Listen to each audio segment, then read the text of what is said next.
চাওক, অখিল গগৈয়ে বিধানসভাত শিৱসাগৰৰ বিষয়ে তেওঁ উল্লেখ নকৰে। তেওঁ এই গোটেই পৃথিৱীখনৰ কথা উল্লেখ কৰিব আৰু মুখ্যমন্ত্ৰী গালি গালাজ কৰি থাকিব। সুশান্ত বৰগোহাঁয়ে ডিমৰ কথা কয় আৰু মুখ্যমন্ত্ৰীক গৈ কয় যে ডিমত মাটি আছে, দিয়ক, মই মেডিকেল কলেজ ল'ব পাৰিম, দলং লাগে, এইখন দলং হলে ডিব্ৰুগড়লৈকে ডিষ্টেঞ্চ ওচৰ হ'ব। সমষ্টিৰ বিধায়কজনে যেতিয়া যুক্তি সহকাৰে কথা কয়, সমষ্টিটোত পৰিৱৰ্তন হয়।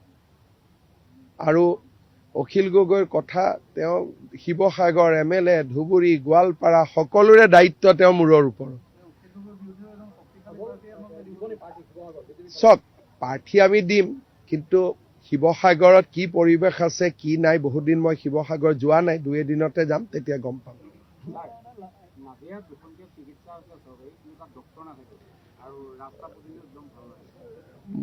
মই চাই দিম বাৰু। নাজিৰাটো ভেঞ্চাৰ MLA আছে নহয়, মানে কামেই নাই তাৰ মানে এইবাৰ কাম থকা এজনক MLA বনাব লাগিব।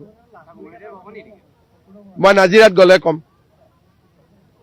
আৰু ঠিক আছে, আপুনি সাংবাদিক নে কাৰ্যকৰ্তা?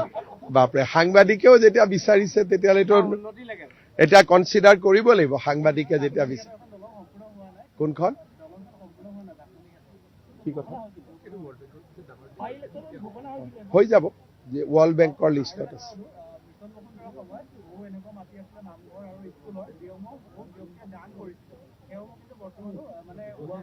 আমি অহা মাহৰ 20 বা 22 তাৰিখে নামঘৰসমূহৰ মাটিৰ পট্টাবিলাক প্ৰদান কৰিম, তেতিয়া বহুতখিনিয়ে পাই যাব। হ'ব, ধন্যবাদ।